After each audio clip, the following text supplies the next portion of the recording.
Is there something you want to do in your life, but you don't dare to? Then it's quite possible that the description of fear in this book, The War of Art, by Stephen Pressfield, that this chapter describes your fears. I think it describes the ones I had before I dared to leave a good, lovely career in the corporate world to run my own business, including writing books. So I'm going to read the chapter Fear from the book, The War of Art. Resistance feeds on fear. We experience resistance as fear. But fear of what? Fear of the consequences of following our heart.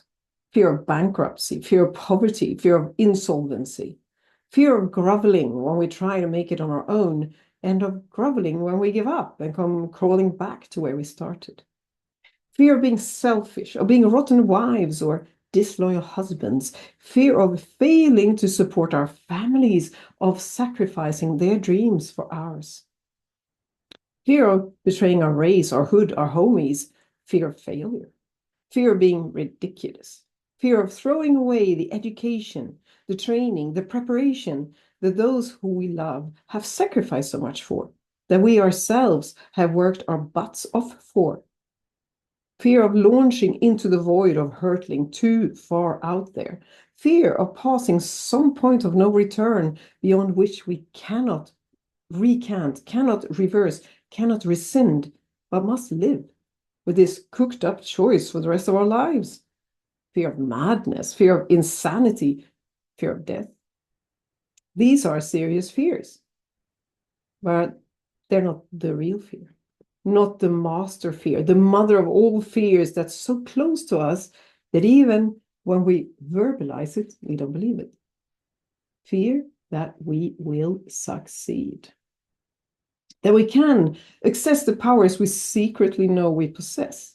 That we can become the person we sense in our hearts we truly are.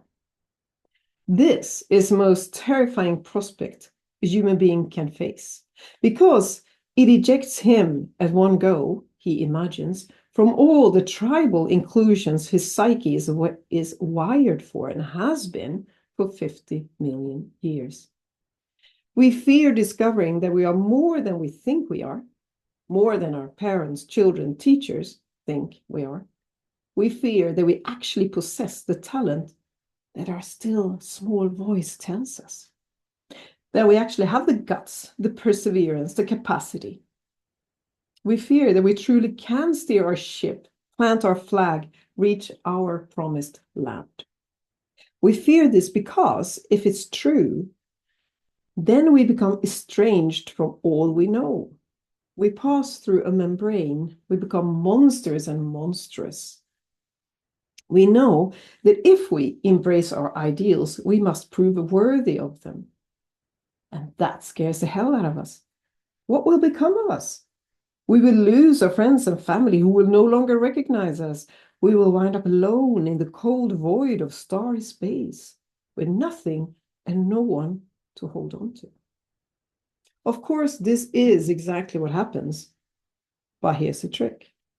We wind up in space, but not alone. Instead, we are tapped into an unquenchable, undepletable, inexhaustible source of wisdom, consciousness, companionship. Yeah, we lose friends, but we find friends too, in places we never thought to look. And they're better friends, truer friends. And we're better and truer to them. Do you believe me? That's the chapter Fear in the book The War of Art, written by Stephen Pressfield. I hope it can be helpful for you.